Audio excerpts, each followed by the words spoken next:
नमस्कार, आप सभी का स्वागत है कार्यक्रम हमारा स्वास्थ्य में। मैं हूं प्रीति। गर्मी अपने चरम सीमा पर है। वैसे तो जो भी मौसम आते हैं अपने साथ बहुत सारी खूबियां खामियां लेकर पहुंचते हैं। गर्मियों में हम वैसे तो बहुत सारे फल फूल के भी लुत्फ उठाते हैं। जैसे बरसात के मौसम में हमें बहुत सुकून मिलता है, ठंड के मौसम की भी कुछ अपनी खूबियां हैं। लेकिन मैं बात कर रही हूँ गर्मी का, क्योंकि अभी जिस सीजन में हम चल रहे हैं ये है गर्मी। गर्मियों के मौसम में हमें बहुत ज़्यादा घर से जब निकलने की ज़रूरत पड़ती है तो बहुत ज़्यादा प्रिकॉशन लेने पड़ते हैं। जैसे बहुत कड़ी धूप में न जाना या फिर बहुत अच्छे से खा पी के घर से निकलना, ये तमाम तरह की जो देख रेख है अपने लिए खुद से करना पड़ता है। वैसे भी अगर हम ना भी करें तो हमारी जो इच्छा है वो घर से बाहर निकलने के साथ ही प्यास लगना, धूप बहुत कड़ी लगना, तो डिहाइड्रेशन जैसा फील करना, ये तमाम चीज़ें होती है। मैं आज गर्मी की इसलिए बात कर रही हूँ क्योंकि आज के इस अंक में हम गर्मी के बारे में ही जिक्र करेंगे। गर्मियों के मौसम में होने वाली जो स्वास्थ्य समस्या है इसके बारे में जिक्र करेंगे, जिसके लिए आज हमारे साथ जुड़ी हैं खास मेहमान डॉक्टर प्रोफेसर उमा पांडे, जो कि आयुर्वेदिक कॉलेज में प्रोफेसर हैं। आइए उनका स्वागत करते हैं और जानते हैं उनसे गर्मी के मौसम में होने वाली समस्या और उसके उपचार के बारे में। मैं आपका बहुत बहुत स्वागत है हमारे कार्यक्रम में जी। क्योंकि हम लोग जिक्र कर रहे हैं गर्मियों के मौसम के बारे में, तो गर्मियों में के मौसम में ज़्यादातर देखने को मिला है कि बहुत सारी जैसे घमौरियाँ, लू लगना, इस तरह की चीज़ें बहुत सारी होती है। मैं अगर आपसे जानना चाहूँ कि कौन कौन सी और बीमारियाँ होती हैं या कौन कौन सी समस्या होती है जो गर्मियों में खास करके शुरू होती है? आपने बहुत ही अच्छा प्रश्न किया। इस गर्मी के तपते मौसम में सूर्य भी अपनी पराकाष्ठा पर होते हैं तो हमारे शरीर का ताप भी बढ़ जाता है। चूँकि हमारे यहाँ पित्त की अधिकता ऐसे ही बताई जाती है, इस मौसम में होने के कारण हम बहुत बीमार होते हैं। इसमें हीट स्ट्रोक, जिसको लू लगना, एक बहुत ही प्रधान समस्या है। सिर से शुरू करें तो हम सबसे ज़्यादा रोगियों को सिर में दर्द आम समस्या के रूप में मिलती है। इसके अलावा सर्दी, नाक बंद होना, चूँकि हम ठंडा पसंद करते हैं और रोगी अक्सर बाहर से आता है और ठंडी चीज़ों का प्रयोग करता है, जिसके चलते नाक की बीमारियाँ, नाक का बंद होना, गले की बीमारी और टॉन्सिल्स वगैरह। बच्चे तो अक्सर आइसक्रीम खाते हैं, आते हैं बाहर स्कूल से आते हैं तुरंत एसी में जाते हैं, या ठंडी चीज़ों का प्रयोग करना, फ्रिज का पानी पीना पसंद करते हैं। इन चीज़ों से सहसा गर्मी और सहसा ठंड, इसके कारण उनके लिम्फेटिक ग्लैंड्स फूल जाते हैं और टॉन्सिल्स की समस्या होती है। इसके नीचे अगर आएँ तो पेट की समस्या, चूँकि खाना पीना तो सभी पसंद करते हैं, पाचन देर से होता है। पित्त का इतना शरीर में प्रकोप होता है जिसके चलते हमारे पाचन की समस्या होती है और हमारे पेट में जैसे अतिसार है, ग्रहणी, जिसको हम लोग डिसेंट्री और डायरिया के रूप में कह सकते हैं। ज्वर के रूप में आंतरिक ज्वर, टाइफाइड भी बहुत ही कॉमनली ये देखा जाता है। और इससे फिर और नीचे जाएं तो मूत्र संबंधी व्याधि, चूँकि पानी कम पीते हैं या पानी का ज़्यादा हमारे शरीर से निकलना पसीने के रूप में, उसके बाद वो मूत्र संबंधी विकार देता है, जैसे पेशाब में कड़क, एक सामान्य समस्या लेकर रोगी हमारे पास आता है। मैम, अभी आपने जिक्र किया है डिहाइड्रेशन या फिर टाउंसिलेशन, जो बच्चों में या अमूमन बड़ों में भी ये समस्या होती है। तो डिहाइड्रेशन का कारण क्या है? क्योंकि बहुत ज़्यादा तो लोगों को पता नहीं होता है कि हम डिहाइड्रेट भी कर रहे हैं, तो कैसे लक्षण क्या होंगे या कारण क्या है उनके? डिहाइड्रेशन माने बॉडी में जल का अभाव।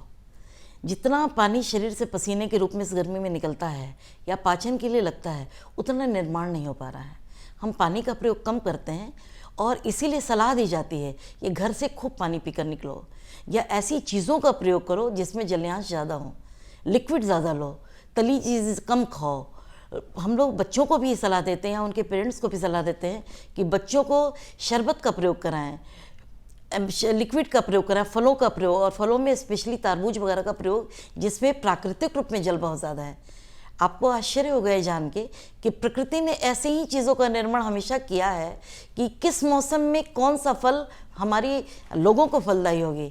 अभी का मौसम है जहाँ तरबूज, ककड़ी, खीरा, आगे आएगा तो लीची, कच्चे आम, पुदीना, ये सारी चीज़ें जो हमको बहुत ही ज़्यादा लाभ देती हैं। जहाँ आपने टॉन्सिल्स और सर्दी की बात कही है, बच्चे सुबह के टाइम में स्कूल चले जाते हैं, उनका सोना भी ठीक से नहीं हो पाता और उठकर वो जाते हैं, बसों में बैठते हैं, स्कूल जाते हैं, वहाँ से बहुत वो तप जाते हैं, थक जाते हैं, पसीना बॉडी से बहुत निकलता है और भागते हुए आकर वो तुरंत या तो एसी में बैठते हैं या ठंडे पानी का प्रयोग करते हैं, फ्रिज का।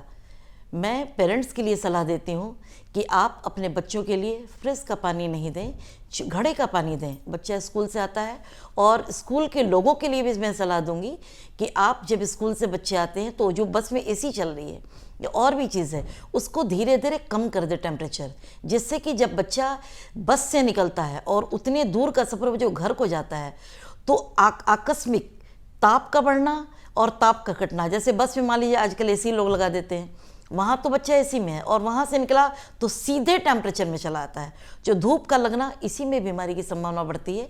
बच्चा जब भाग कर जाता है तो उसको ठंडा पानी चाहिए, मम्मी से पूछे बगैर फ्रिज खोलता है और फटाक से पानी पीता है, जिसमें उसको टॉन्सिल्स की प्रॉब्लम्स, ज्वर का प्रॉब्लम, सर्दी का प्रॉब्लम, छींक का प्रॉब्लम, ये सब बहुत सामान्य समस्या। लेकिन मैम मैं एक बात करूंगी, क्योंकि आपने कहा कि घर से खा के या बहुत अच्छे से खाने पीने पे ध्यान देना है, लेकिन कई बार लोग बहुत ज़्यादा खाने के चलते भी ऐसा खाते हैं कि फिर उनको वोमिट होना या फिर डिहाइड्रेशन, मतलब लूज मोशन होना, इस तरह की समस्या होने लगती है, जिसको मैं बोलूँगी फूड पॉइजनिंग जैसी चीज़ें। क्यों होती है ये? गर्मियों में हमेशा हल्के और लघु आहार का प्रयोग करना चाहिए। जहाँ मैंने कहा गरिष्ठ भोजन, मान लीजिए कोई घर से खूब पराठा खा के निकल जाए, यही पराठा या भरी चीज़ें या पिज़्ज़ा, बर्गर, आजकल जो बच्चों का शौक़ है, वो जाड़े के दिनों में तो शायद वो पचा लेते हैं, लेकिन गर्मी के दिनों में मैदे की चीज़ें नहीं पच पाती, और नहीं पचने के कारण ही और खाना पचा नहीं, बच्चा और भी खाता चला गया, जिससे कि वो चीज़ नहीं पच, विष हो जाता है पेट में। जब वो विष बनेगा तो उसके दो ही मार्ग हैं निकलने के, या तो वमन के रूप में, उल्टी के रूप में बाहर निकलेगा, या अतिसार के रूप में नीचे से निकलेगा। इसलिए हमेशा यही सलाह पेरेंट्स को भी दी जाती है कि बच्चों को हल्का भोजन कराएं। मैंने जैसे कहा सत्तू का प्रयोग, अगर एक पेरेंट अपने बच्चे को सुबह में स्कूल से जाने के पहले सत्तू का शरबत देता है तो उसको प्रोटीन भी मिलेगा, प्लस हल्का भी रहेगा, वो लू से बचेगा, गर्मी से बचेगा, और उसको पाचन करने में दिक्कत नहीं होगी। क्योंकि गर्मियों का मौसम है, प्यास लगना लाजमी है। हमें किसी चीज़ की कहीं भी अगर शरबत की दुकान मिल गए या अगर सड़क किनारे कोई पानी मिल रहा है, साथ में हमारे पानी नहीं है, तो हमने वहाँ पानी उठा के पी लिया। लेकिन कई बार देखा गया है कि खराब पानी पीने से या फिर दूषित जूस जो है उस तरह के का सेवन करने से, ताकि बस मुझे ठंडक मिले, इसलिए वो टाइफाइड जैसी समस्या का कारण बन जाता है। क्या होता है और कौन सी कारण है टाइफाइड होने के? ऐसा है कि वो दूषित जल, दूषित चीज़ें या दूषित जूस, इन चीज़ों के प्रयोग से सिर्फ टाइफाइड ही नहीं होता, बहुत कॉमन है जॉन्डिस का होना जी।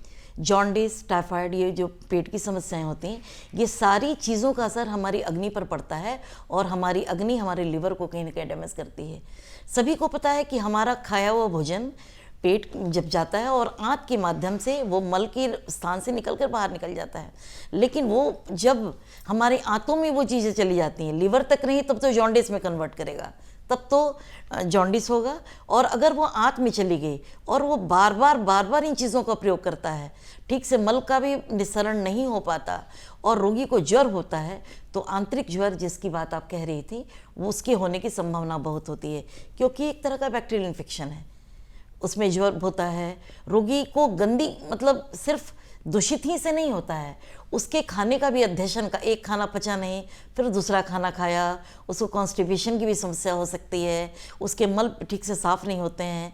ऐसा रोगी पानी का कम प्रयोग करता है और खाने में वैसी चीज़ों का प्रयोग करता है जो भारी हो, गुरु हो, जो ठीक से पच नहीं पाते हों, और वही बची हुई शेष चीज़ें धीरे धीरे उसके अंदर बैक्टीरिया को पनपाता है, और ज्वर जैसी बीमारियां, आंतरिक ज्वर जैसी बीमारियां या जॉन्डिस की, ये पेट की समस्या, आगे कभी किसी को आप देखेंगे कि ज्वर भी हो रहा है, अतिसार भी हो रहा है, लूज मोशन भी होता है, ज्वर भी हो रहा है, डिसेंट्री भी हो रहा है, लोग कुंथन कर रहे हैं, कमज़ोरी हो रही है, अतिसार हो रहा है, ज्वर हो रहा है, तो शरीर से जल का जलयांश ज़्यादा निकल रहा है, डिहाइड्रेट हो रहा है, तुरंत डॉक्टर के यहाँ भागने की नौबत आ जाती है। तो ये समस्याएं बहुत ज़्यादा इस मौसम में देखी जाती है। अभी आपने बताया कि ज़्यादातर टाइफाइड या फिर जो जॉन्डिस है, ऐसी समस्या देखने को मिलती है दूषित जल, बाकी चीज़ों के सेवन से। मैं जानना चाहूँगी, खास करके आप आयुर्वेद पद्धति से इलाज करती हैं, उसकी डॉक्टर हैं, तो मैं जानना चाहूँगी कि इसमें इलाज कैसे है, टाइफाइड का या जॉन्डिस का, किस तरीके से किया जाता है? सबसे पहला इलाज तो है कि हम संतुलित भोजन करें, पानी का सही प्रयोग करें, आंतों का सही, जब मल का निस्सरण हो पाएगा तो आधी बीमारी यहीं से ख़त्म हो जाएगी। हम लोग, आपने सुना होगा नीम का प्रयोग, गिलोय का प्रयोग, जो ज्वर हल्का है, और अप्रैल के महीने से ही प्रकृति में नीम का प्रयोग और सुदर्शन महासुदर्शन घनवटी करके औषधि आती है, जिसका नियमित प्रयोग करने से टाइफाइड जैसी चीज़ वो कमज़ोरी भी नहीं होने देता और बिल्कुल ही टाइफाइड जैसी बीमारी एकदम ही नष्ट हो जाती है। इसको चिरायता कहते हैं। बेसिकली इसका जो बेसिक नेम है उसका चिरायता नाम है, जो आप देखेंगे गांव में, अब तो शहरों में इसका प्रचलन बिल्कुल ही ख़त्म हो गया है, लेकिन आज भी गांव में लोग इसका बहुतायत प्रयोग करते हैं। शोभांज का अभी आप देखेंगे, मुनगा जिसको कहते हैं, उसका प्रयोग खाने से हमको एलर्जी भी नहीं होती है, पेट की समस्याएं भी नहीं रहती हैं, एंटी इन्फ्लेमेटरी है, एंटीवायरल है। ऐसे भी जॉन्डिस जब भी हो तो उसमें प्रचुर मात्रा में जल का हम लोग प्रयोग करते हैं, ग्लूकोज का प्रयोग कराते हैं। और उसके लिए सबसे अच्छा अगर ग्लूकोज का प्रयोग करना हो तो अच्छा गन्ने का रस, अगर गन्ने का रस वाला तो उसके वो ठेले पर से नहीं, ठेले से को साफ करा के और उस गन्ने के रस का जो हम प्रयोग करेंगे तो अत्यंत अचूक औषधि है। फिर भूमि आमलकी करके एक औषधि हमारे यहाँ आती है, उसका नाम है भूई आंवला है। अगर उस छोटे छोटे पौधे होते हैं और प्रकृति के यहाँ उसका कोई दाम नहीं लगता, फ्री ऑफ कॉस्ट जैसे ज़मीनों पे मिलता है, उसमें अगर हम पत्तों के नीचे देखेंगे तो उसका आंवले जैसा शेप होता है, इसलिए उसको भूई आमलकी कहते हैं।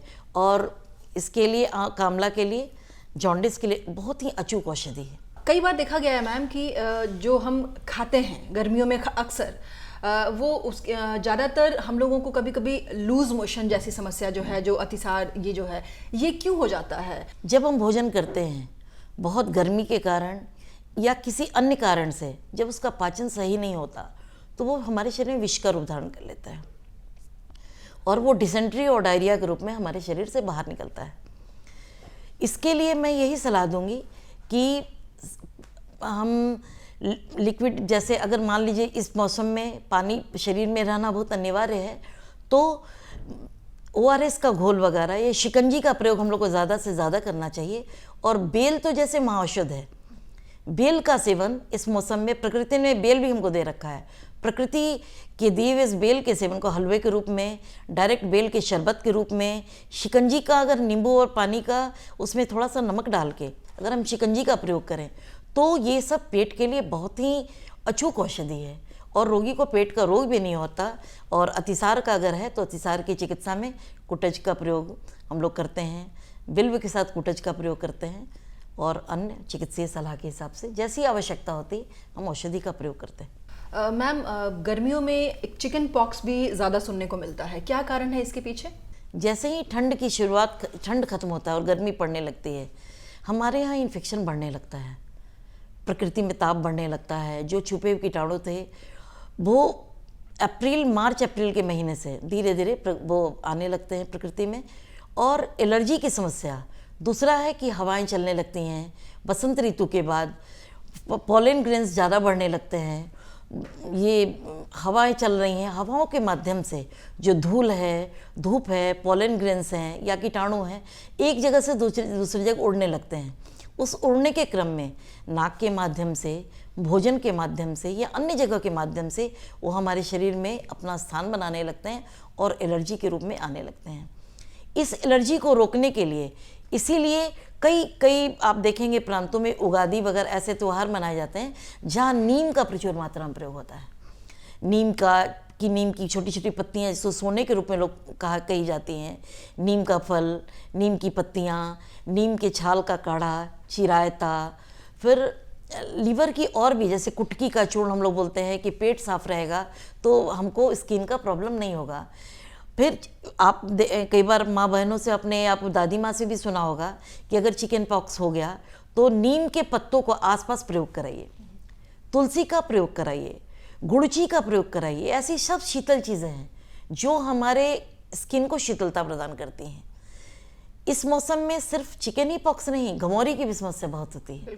शरीर का इतना ताप बढ़ जाता है कि जिसके चलते ठंडा और गर्म, जब दोनों शीतलता और इसका एक साथ सम्मिश्रण होगा तब हमारे शरीर में छोटे छोटे दाने निकल आते हैं। इन सब चीज़ों के लिए नीम एक अचूक औषधि है। और अगर हम अपने द्रव्य के रूप में लें, औषधि के रूप में, तो आरोग्य वर्धनी करके एक दवा आती है, केशोर गुगलू करके हम लोग प्रयोग कराते हैं। ये सब ये स्किन के प्रॉब्लम के लिए या चिकन पॉक्स के लिए या अमृता सत्तू करके जो औषधि आती है, जिसको गुड़ची, मैंने कहा गुड़ची का प्रयोग कई रूप में दिया जाता है। इन औषधियों का प्रयोग हम ऐसे घमौरियों में भी करते हैं। घमौरी जब होती है तो घमौरी में केशोर गुगुल का प्रयोग करते हैं, आरोग्यवर्धिनी का, क्योंकि सब ये बिल्कुल ही नीम से बनी हुई चीज़ें हैं और ये विरेचन औषधियाँ हैं। शास्त्र में हमारे यहाँ बताया गया कि जब भी पित्त का ज़्यादा प्रॉब्लम होता है शरीर में तो विरेचन श्रेष्ठ है। रोगी को कॉन्स्टिपेशन होगा तो ये बीमारियां और बढ़ेंगी, क्योंकि आंत बहुत लंबा होता है, कई फीट लंबा होता है, वहाँ बैक्टीरिया को रुकने का जगह समय मिल जाता है। लेकिन अगर विरेचन के माध्यम से वो सारे दोष जब बाहर निकलते हैं तो उनके साथ बैक्टीरिया भी बाहर निकल जाता है और रोगी मेरा स्वस्थ हो जाता है। देखिए, कई बार हमारी खुद की लापरवाही या सावधानी नहीं बरतने की वजह से भी हम कई बार किसी बीमारी के शिकार हो जाते हैं। मैम, जब कई बार गर्मियों में खास करके लू लगना, जैसे डिहाइड्रेशन हो गया, या हमने अभी बात किया कि लूज मोशन है या टाइफाइड जैसी समस्या है, मैं बात करूंगी कि आखिरकार तमाम लोगों की, मतलब इस तरह के जो रोग हैं, इनकी सावधानियां क्या बरतनी चाहिए जिससे कि हम सुरक्षित रहें? अगर हम सावधानी की बात करें तो सबसे पहली सावधानी है कि किसी भी कीमत पर हमारे शरीर में जलयांश की कमी नहीं होनी चाहिए। इस मौसम में सबसे सुखद प्रकृति ने जो दे रखा है कच्चे आम का प्रयोग। कच्चे आम को उबालकर पन्ने का प्रयोग हम लोग बहुत बचपन से खाते रहे हैं और नॉर्थ बिहार में तो प्रचलित है आम का पन्ना। आम को उबालकर, क्योंकि उसमें प्राकृतिक रूप से शीतलता प्रदान करने की प्रवृत्ति होती है, आम का पन्ना निश्चित रूप से ये प्रयोग करना चाहिए। ये हमारे शरीर के जलयांश को भी नहीं कम होने देता, ये हमारे शरीर को शीतलता भी प्रदान करता है। दूसरी चीज़ हमने कही शिकंजी का प्रयोग। अगर हम शिकंजी का प्रयोग करेंगे तो हमारे बॉडी में डिहाइड्रेशन की कमी नहीं होगी। हमारे बॉडी में, चूँकि जब हमारा डिहाइड्रेशन होगा तो बॉडी के जो सॉल्ट्स हैं, सोडियम है, पोटेशियम, ये इलेक्ट्रोलाइट्स हैं, अगर वो कम होगा तो रोगी बेहोश होगा और हॉस्पिटल जाने की नौबत आ जाती है। तो अगर हम शिकंजी का प्रयोग करें तो शिकंजी के प्रयोग में अगर हम थोड़ा सा नमक डाल लें, थोड़ा नींबू का प्रयोग कर लें, थोड़ा चीनी का प्रयोग कर लें और इसको बार बार लेते रहें तो हमारे बॉडी में डिहाइड्रेशन का प्रॉब्लम नहीं होता और हमारे इलेक्ट्रोलाइट्स भी हमारे मेंटेन रहते हैं।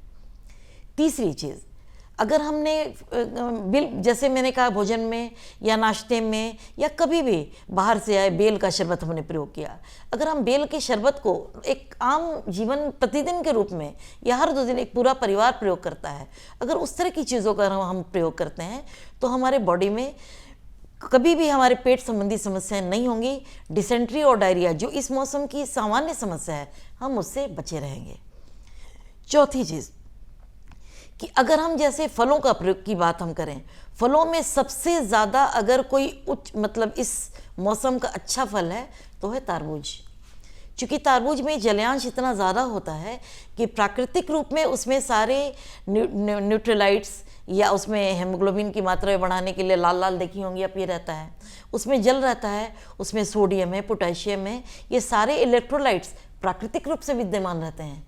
तो तारबूज का प्रयोग ज़रूर करना चाहिए। खीरे का प्रयोग, ककड़ी का जो विटामिन को भी देते हैं, ये भी जलयांश है, ककड़ी प्रचुर मात्रा में इसका प्रयोग करना चाहिए।